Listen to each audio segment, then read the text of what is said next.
Rude! On today's episode of Impulse, Sam and I set sail in the Sea of Thieves. Yes. And we're going to share our insight on whether or not it's worth playing in 2019. Now, originally Sea of Thieves released back in March of 2018, with a beta prior to the release that originally had everyone hoping the full release would have more to do. It kinda didn't. A lot of people were complaining during the early on days of the beta and the alpha that there wasn't really a whole lot to Sea of Thieves. And to a lot of people's surprise, when the game released, it really didn't add much at all from the beta. It was kind of shocking. So, at the time, Sea of Thieves was considered by many at least to be like the new No Man's Sky, and Rare got a lot of flack for it. Yeah, I remembered when it was first announced, there was quite a bit of fanfare over it. It was just the whole idea of getting together with friends, exploring the seas, finding treasure, and fighting other players or skeletons. That really sort of appealed to me, and after hearing all the stuff about how sort of, I guess, sameish it was, it never really piqued my interest until, I guess, more recently. Yeah. And, the video game industry in general is pretty sorely lacking in decent pirate games. There are definitely some good pirate games out there, but they're pretty scarce. Like, it was similar to the Red Dead Redemption situation of there being a really huge lack of Western games. And I don't think we have that definitive pirate game as of yet, except maybe for Sid Meier's Pirates. But that game it's getting on there in age, so it's kind of shocking that is still maybe, like, for many people, the go-to pirate game. Yeah, I was sort of hoping that would fill the void that was left by Assassin's Creed 4 Black Flag, and yes, Sid Meier's Pirates. Yeah, and I recall watching the Giant Bomb streams, like, shortly after the game came out, and I felt like during those few hours of watching that stream, I had pretty much seen everything the game had to offer. But I think my first, like, initial take on the game is still just how gorgeous it is. Now, graphically, it's not like some sort of outstanding showcase or anything like that, but the art direction is on point. The water effects, in particular, are incredible. Like, I would say this still has, like, the best ocean waves and, like, open sea I've seen in a game, honestly. I'm not going to disagree there. It's a very pretty game, and I suppose the art style and art direction really does make the game in terms of visual impact. I think even so, whether you're above the sea or even under the sea, it looks pretty good. But since release itself, there have been plenty of bug fixes and performance improvements, stuff like that has been added to the game. But for the most part, like, the bulk of the content they've been going for is various events with tons of cosmetic items. The whole progression around this game is based on the cosmetics. Anytime you complete a mission, either handing in a skull from a random skeleton pirate or hand in a chest, you're rewarded with a currency like gold. And that's basically the whole progression of the entire game. You are essentially saving up currency to buy cosmetics for your character and your ship. The other thing I like about the whole cosmetic-only thing is that it still keeps all the players on equal footing with one another. Like, if you get a new skin for your gun, it's not going to make the gun any more powerful or look prettier. And if you wear clothing, it's not going to decrease the amount of damage you'll take. Everyone still, dies the same way, and all of the weapons still do the same damage. You're just changing how it looks. Sure. So that way you don't get sort of high-level people with really powerful weapons sort of dunking on you as soon as you get in the game. No, definitely. But I feel like that was like to be expected in a kind of an open multiplayer kind of game like this. I still feel the progression is still really limited. Like, really the only, like, good sense of progression you get is, like, leveling up in the various guilds, whether you're handing in gold or catching fish for the hunter folks. But if you're looking for, like, a solid PvE experience, it's questionable. But if you're looking for PvP, plenty of fun to be had out in the high seas. And I remember the times we had sort of battling other people. But even in the realm of PvE, they have added some new content. I believe at launch, there was the Kraken, which initially, like, I thought the Kraken would be, like, the de facto bad guy of the sea. Like, when you encountered a Kraken, you'd be fucked, basically. And boy, was I wrong. We ran into our first Kraken during the worst possible time, by the way. We were trying to do the achievement for getting 20 chests on our ship. So when a Kraken finally showed up, I, like, panicked, thinking, oh fuck, this is gonna be the end of this achievement run. But sure enough, just between me and you, we took out that Kraken relatively easily. And all this was happening while there was a ghost ship nearby that we were afraid was going to start attacking us, as well as another player ship sort of sailing past too. Yeah, but it was a tad bit underwhelming. Like, the fight itself was still relatively fun. You know, the tentacles would come slamming down on the ship, and you would have to hit them with your sword or with your blunderbuss or whatever. But I was surprised how quickly it went down. But since launch, they have added a new enemy type in the form of the Megalodon Shark, which was actually something we fought before a Kraken, and those are pretty much maybe the biggest threat outside of skeleton ships and other players. They don't necessarily attack you unless you attack them. They'll kind of just pop their head out of the water and sort of like stalk your ship a little bit. But getting into a fight with those, in my opinion, is a lot more fun than the Kraken. Yeah, well, you've not only that, you've got to sort of track where the Megalodon is. The Megalodon will actively attack and damage your ship. It can even sort of throw you off the ship. The Kraken might sort of grab you, and you've got to sort of fight it off. But I sort of found the Megalodon a much more difficult opponent on the seas to fight than the Kraken.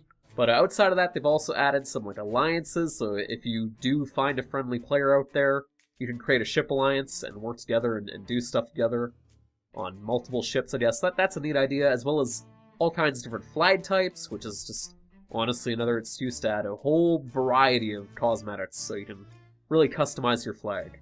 Personally, we went with the crab, because we were the land crabs. Indeed. And on that note, they added some new locations, including volcanoes. And that is how Land Crab Mark 1 ended. Yes, we went on a journey, we robbed a great deal of chests, and right before we decided to cash them all in, I saw a volcano in the distance during a storm, and I figured, oh, we need to get this volcano footage. We need to check out this volcano island. Little did I know, when they erupt, turns out, they'll shoot out giant-ass boulders of, magma or lava or whatever, and they'll hit your ship and sink it. So we panicked. We went back to the ship in a panic to try and save the ship and, repair the holes and bail out the water. But, to our surprise, the water around the island started boiling. So when our ship was sinking, we boiled to death. A fitting end for the land crabs. Given how crabs are usually served, too. But outside of like some new locations and stuff like that, they've also added the option now to have fishing, which I was surprised this was like a launch thing. But yeah, you can now fish. And it's a little basic. You just kind of like reel in there, not reel, you kind of pool in the opposite direction they're pooling, and then tire them out, and then you reel them in. And there's a whole guild now based around that, the Hunters Guild or whatever, and you can cash in trophy-sized fish for points and stuff. It's not really a good way to earn gold, but it's a fun thing to do when you're maybe sailing on a long journey. And if you're not cashing in fish, you can also cook the fish, and it's gonna and that sort of heals you, and it gives you like a second health bar that will regenerate your health as you lose it. So there is benefits to just fishing than just taking it in and cashing it in. But probably the biggest amount of content that they've added since launch is in the anniversary update, which added a whole new line of like missions or quests or whatever. I think they're called Long Tails, but anyways, this is probably the first time the game has actually had a somewhat of a narrative. And I don't know if there's like full-blown cutscenes, we haven't completed them as of yet, because they take a while. Like, some of them are like, I wouldn't say they're raids, but they're almost entering the realm of raid territory with some of the boss fights. But anyways, they basically boil down to solving various puzzles and riddles, and finding statues and bringing them to various locations, and opening up secret caves and finding chests, and fighting a whole load of skeletons. I don't know if this has been a thing since launch, but they've added a variety of different skeletons, or at least I think they have. I'm not sure if those were at launch or not, but there's I guess more tight skeletons now, which is neat. And they require you to sort of think out of the box. Like, you get the shadow ones where you've got to raise your lantern up so they can be visible for you to hit. You've got the metal ones, which you need to throw water on so that they rust and you can hit them. Yeah, and you got like plant-based ones that get more powerful when they're in water. So if you accidentally lure them into the water, or if they're in like a pond or whatever, they have an extra amount of health and they hit a lot harder. So you kind of gotta drag them out to the ground a little bit and wait a little bit, and then they kind of dry up, and then they're very easy to kill. Yeah, but those bosses, that boss was something. I think I joined in with you guys at the tail end of one of those long tails, pun unintended, And I think we had to fight this boss skeleton that us and some other team had been shooting cannons at for nearly 20 minutes. Yeah, the boss fights are brutal. The story for this particular quest took us to the same island that another group of players were at, doing basically the same thing. So we had two of like the same bosses kind of standing on the beach, and the boss skeletons in particular are pretty much nigh impossible to fight with just your swords and your blunderbuss, because they have all these AoE attacks and they hit really hard. So your best bet is to more or less kind of lure them to the beach and get on your ship and just like shoot from the safety of your ship with your cannons and your sniper rifles, which just takes forever. We were there for maybe like 20 minutes just unloading with our cannons to try and kill this single boss after we helped them take out theirs. It's a little bit much, I think. Yeah, and we were amply rewarded for our efforts. We just robbed our friends while we were doing it. Yeah, it's the Sea of Thieves. You're not going to find nice people in a game like this. Spoiler, pirate games, big shock, people are going to try and steal your shit. It's a very common thing, and on that note, it can happen during these like very important story-driven kind of quests. For example, we had this like crab statue, and me and Stingos were attempting it by ourselves, our friend Justin. Just me and him, and we kept running into this group of players who were basically stalking us, and essentially they would attack us every time we tried getting the statue, and then when we finally did get the statue, they inevitably stole it from us. So that could be pretty frustrating. In those cases, I think you would have to basically straight up find a new server or just like restart the entire questline and hope they hope it takes you somewhere else. While we're on the topic of going against other players, another thing they recently introduced was the arena, wasn't it? Yeah, the big PvP mode, the PvP focused mode. We only played a little bit of it. It was pretty brief, but it seems like a very fun mode. Essentially, it's broken up between 4 teams on the largest ships in the game, the galleons or whatever, which are behemoth in size. Like, they are massive. I don't know if I would ever use those in like the regular game mode, because the turning radius on them just takes forever. But it's a fun mode where essentially, like I said, it's broken up into teams, and you have to get a certain amount of currency, which you can either get from sinking boats, killing players, or finding chests. In kind of I wouldn't say a small map, but a fairly medium-sized map with different islands to sail around on. And it's really tense because it's really foggy as well. So if you're looking for that kind of like that fog of war experience with some great naval combat, which by the way, I honestly think this is Sea of Thieves' strongest aspect, is just the naval gameplay and using the ships and whatnot. Like, I think out of all the pirate games I've played, this is probably the best like ship-based combat. No, I can agree with that. Like with the harpoons they added in, you could use those to sort of latch onto other ships to make turning better, to make turning maneuvers and things like that. The cannons you can also load up with special cannonballs as opposed to your regular ones, which will do things like drop the anchor, forcing the other ship to stay put, or get them to dance, which sort of makes them unable to aim their cannons and fire back at you. There's a lot of strategy to it, and I'll agree that the sea combat is probably the strongest point of the game. I still can't help but feel like a year on now. Like, I still recommend Sea of Thieves, especially if you get this for a low price. By the way, we signed up for Xbox Game Pass for $1 for 3 months. So I mean, at that price, Sea of Thieves is definitely worth it. But despite all that, I still can't help but feel like, without any context, a lot of what you're still doing more or less boils down to digging up chests and fighting skeletons. And over a year later now, I think there's still an argument to be made that it's lacking in content a fair bit.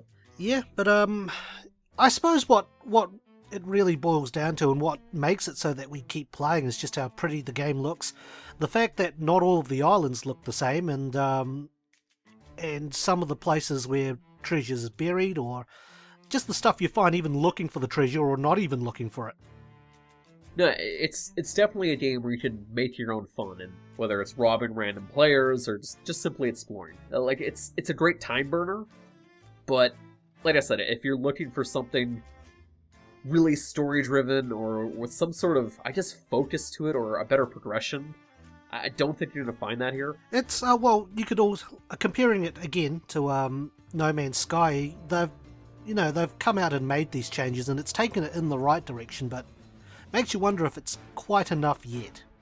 I still recommend Sea of Thieves 2019 at the condition you have friends to play it with and they don't spend a whole lot of money. I'd say go into the Xbox Game Pass route, get your friends involved, you're gonna have a fun time. Yeah, I'm gonna be of the same mind as you. It's a fun game to play, and it's definitely one that you need to have friends or like-minded people to play with. With the level of content they've got out there, I'd say wait and see before sort of dropping full price on it. But for the price of the Xbox Game Pass, which was absurdly cheap, it's definitely worth looking at.